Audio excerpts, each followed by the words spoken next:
Welcome, everybody, to the Tuesday morning edition of Sports Shorts Daily, presented by LeBear's Casino. Ronnie Rantz alongside Playboy Marty and King of the Tiger Nation, Mr. Chad Blouin, joining us here. I hope everybody's had a great morning. I see Marty fueling up with what's that? We going Mountain Dew, Marty? What are we rocking? Diet Dew. Only Diet Dew. Just pure caffeine. There you go. Yeah, didn't feel like making coffee this morning. Chad, appreciate you coming on the show, man.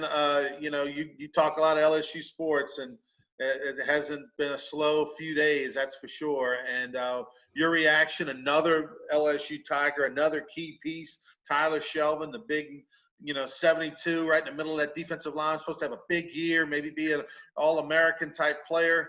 He's sitting out, not going to play this year for Coach O. Last I heard, he was down at 346 pounds. Which I think was probably not true. Yeah. But I'll say this about Shelvin and about Ja'Marr Chase. I'm sure you touched base on this yesterday, but I'll just go ahead and give you my opinion if you don't mind. When I first heard it, it felt like somebody hit me in the gut with a jackhammer.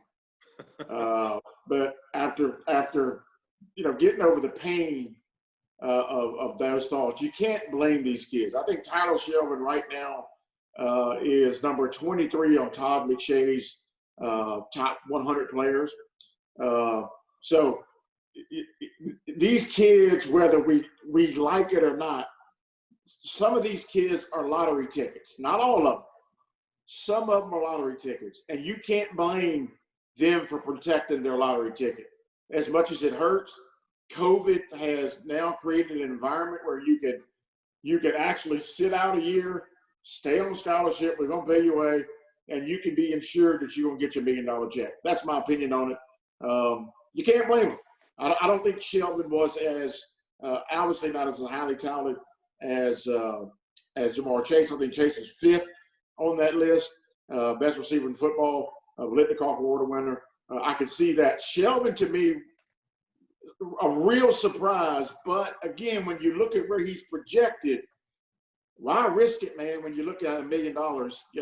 That's a lottery ticket. I mean, would you encourage your kid? I ask you, Ronnie, would you encourage your kid to sit out a year if you knew you could do it and stay on scholarship and you're worth $1 million? I think in Ja'Marr Chase's case, I think I'm a lot more understanding, right? I mean, this is now the third player for LSU. Kerry Vincent opted out, and now Shelvin. Shelvin, to me, even though the upside could be really high, there's still a lot of question marks around him. Now, this isn't a complete shock because there was some talk that he would not come back this year after the national championship game. He was one of those players that people thought might go pro then. So it doesn't really shock me that he's the one that's opting out now. But when you're a guy who's struggled with weight issues, has struggled with some motivational issues off the field, there's a little bit of a question mark around him. And you know how the draft is. And, Marty, you guys know that quarterbacks have tremendous value. And, look, Joe Burrow wasn't anywhere near the first round going into last year, and he ends up being the unanimous first pick overall. So I think playing and doing well, putting some tape out there, showing people you're in shape would just kind of cement the flag that, hey, I'm a first-round pick. I think Tyler Shelvin should have come in the best shape of his life, played a handful of games at most, Chad, and if he felt like he did real well, all right, now I'm out like a Bosa type deal. Now I'm out the rest of the year and be a lock first-round pick. As it stands, I don't think Shelvin's a lock first-round pick with the question marks around him with his weight and everything off the field. Marty, your take. Yeah, no, he's certainly not a lock for a first-round pick. I still think there's a good chance he will end up being a first-round pick. But even still, there's opportunity to climb those rankings. And he's not going to have that anymore. And I'm not going to tell anyone, how to make that big of a life decision. But I do think a big reason for it is, he's a pretty prototypical 3-4 nose tackle. He's going to be a plug-and-play. I could easily see him on the Baltimore Ravens one day.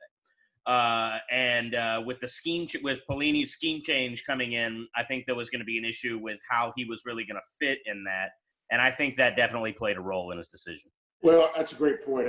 I'm glad you brought that up, Marty. That was a point I wanted to make, and that's a great point. A couple of things that you ask yourself about Shelvin. Number one, the risk versus the reward, right? I go out, I play a couple of games, I look like crap, my draft stock plummets, right? So you ask yourself, risk versus reward. Well, right now I'm according to Todd McShay, who's pretty good at what he does, I'm a top 25 draft pick, right? So risk versus reward. I risk my losing, that status. The other point is, where did he fit in that Bo Pelini scheme? 4-3. There's not a premium on, So and that to me maybe answers the question, Playboy Marty, why now? Because, I think the question that a lot of us ask, Ronnie, I'm sure you thought, and many are around, why now? Why go through all of the education? Why go through all of the process that they've gone through, and then suddenly you get out? It makes you wonder also about Jamar Chase, right? Why did Jamar Chase wait until this time? Look, these guys are coming off playing for the best football team in the history of college football. I think we both agree with that, right? We all agree with that. The only way they could go from there was down. That's right. What makes you wonder. Yeah. Jamar Chase, Tyler Shelvin, why did they wait so long? What are they? It makes you wonder if they've seen something that we haven't. I'm not saying they have, but there's been. Do you realize that LSU only has 70 players right now in scholarship? Supposed to have 85. They only have 70 players in camp. They have the depth right now. I mean, I'm concerned, Ronnie. I mean, I really am. And the Terry Vincent departure, I think that was just because maybe he thought he wasn't going to get enough playing time or what. But hell, you got Ed Ogeron basically coming out and asking for people to transfer. I mean, he didn't come out and say it, but right. Saying, "Hey, we're open if anybody wants to transfer it into LSU this year if your team's not playing." Well, it's you mentioned the Jamar Chase, why he did it. His dad was on a couple of interviews yesterday, Jamar Chase's dad, and he kind of basically, he said in one of the interviews that I think it was Jacques Doucet of WAP, he said straight up, if the season was normal, if they were going to play if it was a regular year with fans and 12-game season and SEC championship and playoffs and all that he feels like Jamar would have played. But because it's a crazy year with a lot of unknowns and it's COVID and a delay and 10 games and just kind of all the ooginess that's out there. He said that uncertainty just made it uncomfortable for Jamar, and that's why he chose to do what he did. Do you agree, Playboy Marty and Ronnie, though, that you ask yourself about Shelvin and some of these other guys, TK McClendon, why now? Why would you go through this whole process and now all of a sudden I'm opting out? I guess you wanted to see what things looked like closer to the season starting, and to like further expound on that, like people were asking that a lot on Hanging with Hester yesterday, on Game Time as well, like in our little chat. Like, why is this only happening to LSU? Well, we still have a month, and I'd be surprised if there's no more big name opt-outs from other schools. Yeah, I think we would be naive to think that. I think this is going to. I'll stop short of saying it's going to become a trend, but I do think you're going to see some of this elite level talent, and only the elites. The guys, the lottery tickets. I think you're going to see that starting to happen, and I think Jamar Chase and people like that doing that kind of open the door to that. There's a couple in Tuscaloosa I can think of. Yeah, hopefully there's about 10 of them. Well, in Jamar Chase's case, I mean, there's a lot of unknown, right? The Miles Brennan situation. I mean, and I started thinking about it yesterday. I mean, if you're Jamar Chase, okay, you not that I think he could. That if Miles Brennan was terrible, I still don't think Jamar Chase falls out of the first round, right? But do you want to put yourself in a situation where it's a big struggle, or let's say you're Miles Brennan and you go to play Auburn, and that week 3 of your starting linemen have COVID and they can't play, and now you're playing with a walk-on as a backup, and there's so many weird things that could happen in this COVID year that I think it's just too risky for some of the guys that think. Now, Jamar Chase's case, he absolutely has a lottery ticket. There's others. Kerry Vincent probably thinks he has a lottery ticket, probably doesn't. Tyler Shelvin has like a half of a lottery ticket, needs the other half to come together. There's a lot of – I think that Tyler Shelvin does better staying at LSU because he's got to go to the weight room. He's got people making sure he eats right. But Tyler Shelvin's back home in Lafayette with no guidance for the next 8 months. He might be 420 by the time we see him at the NFL draft. I tell you one thing. He's a big dude, and I'm with Playboy Marty. He's the prototype 3-4 nose tackle. I mean, this guy eats up space. That look, big loss for LSU losing him. 4-3, 5-2. I don't care what kind of defense you're running. You lose Tyler Shelvin, you've lost yourself a man-child, and that hurts LSU depth-wise for sure. Before we talk a little NBA, we were started off the year feeling all good about Joe Burrow and winning the national championship and everything. Now, of course, he's on to the Cincinnati Bengals. This show sponsored in part by Louisiana Sports Hall of Fame. And this morning at 9 a.m., we launched a week-long online auction benefiting the foundation. It's a gridiron kickoff auction. We've got some Joe Burrow items, all kinds of other memorabilia, also on great restaurants, hotels, trips. And folks here, look, it's like a Saturday Night Live skit. Look right there. Go to that website. Or can you even see that, Marty? Like, is that read right? Or yeah, we can. We can, yeah. All right. Go to bidpal.net/gridiron, or you can very simply go to lasportshall.com and click on the link. But that'll take you right to the auction. And before you start emailing me, look, right now the budget's low. We got a low budget. So that's why you see that. Eventually, soon I see a day when we have vinyl letters cut out, and we look. we can't do graphics yet. All right, Marty. You look like you've had a rough night, and that's because you did. In the NBA last night, 0-2. You're a big loser. You put some money on the Houston Rockets to win the series. They've gotten you close to the window a couple of times, but Chris Paul broke your heart last night with 2 big daggers late, 2 threes late. Now we got a game 7. And also, you thought the Milwaukee Bucks -5 were the lock of the night. Miami and Jimmy Butler said not so fast. Butler had 40 points. And the Heat are the only team in the NBA with a winning record against Milwaukee this year. That's pretty shocking.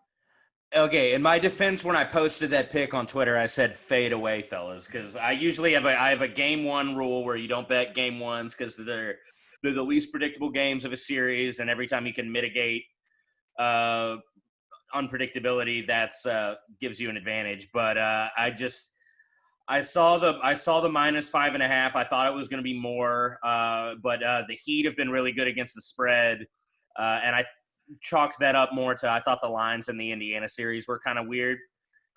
So I broke my own rule and hammered Milwaukee -5.5, and it bit me like I knew it would. Like when I made it, I was like, I'm going to be mad I did that. But anyway, the Houston one hurts more because like if they could inbound the ball in game 3, they go up 3-0, and like there's no way OKC's coming back and winning 4 straight. And last night they had a great opportunity, and Russell Westbrook I think he had 7 turnovers. He did. Yeah. Harden, did not demand the ball late in the game in those last 3 possessions. They didn't. Yeah, that was a tough loss, and I don't know how I feel about Game 7. I'm going to be nervous. Chad, public service announcement. Vegas went out of business for about 2 or 3 months. Remember that there was no action going on. Be careful. They got to make up that money they lost. That's all I'm saying. Oh, conspiracy theory in the bubble. Hey, that factored into my decision too, because most of the money was going to the Heat. So, let me. Yeah, Vegas lost a ton of money, and I'll never forget this true story. I was one time. This is back when I used to gamble a lot. I used to play blackjack a lot, Ronnie. And one time I sat down next to a guy who was a former NBA player, and I can't think of the guy's name. Even if I did, I wouldn't say it. But I'll never forget him telling me, he said, "Don't worry, that series is going 7." I said, "How do you know?" He said, "I know it's going 7." Now, this was only 1 game into the series. The series went 7, Ronnie. I don't know how he knew, but he knew. I don't trust that especially coming up because, I mean, for months you couldn't bet a thing in Vegas, could you? Right. I mean, it got so bad they were betting. Yeah, for like a month. Yeah, right. There was nothing to bet on. Let me ask you this. Ask both of you guys. Chris Paul, big game last night. He and LeBron, kind of the political face of the league, kind of like the heads of the players' mouthpiece, if you will. Of the former Pelicans that got away, Chris Paul and AD, which one's your favorite? Oh, for me, got to be. I absolutely love Anthony Davis. I love his game. The big smooth. He's just smooth, man. He's quiet. There's something about Anthony Davis that even if you just love that guy. I mean, you just or let me say it another way. He's a guy that even if you hate who he plays for, you can't dislike him. He's just a lovable. There's something about Anthony Davis that I love. He's just smooth as butter. Chris Paul, great kid, but as far as likability, Anthony Davis. Yeah, What about you, Marty? I'll have to go AD because he's on the Lakers and I have that Lakers championship ticket, so I'll have to go him. I don't really like either of them though. I don't like how AD forced his way out. I thought it was super lame the way he handled that and let Rich Paul basically make his own decisions on that. Really didn't like that. And Chris Paul, I just think is lame. And everyone who's ever played with him hates him for the most part. Well, I'll tell you this. The guy's a great bowler, and I'm a bowler fanatic. Chris Paul can flat out bowl. By the way, Ronnie, I don't know if you saw it last week, won the championship last week in the league. You did? Yep, posted on Facebook. I hope you see it. My team, we won a bunch of cash, and it was a lot of fun. So, you look like a bowler, Chad, so it doesn't surprise me. But what is your average right now? What do you right now I'm about a 180.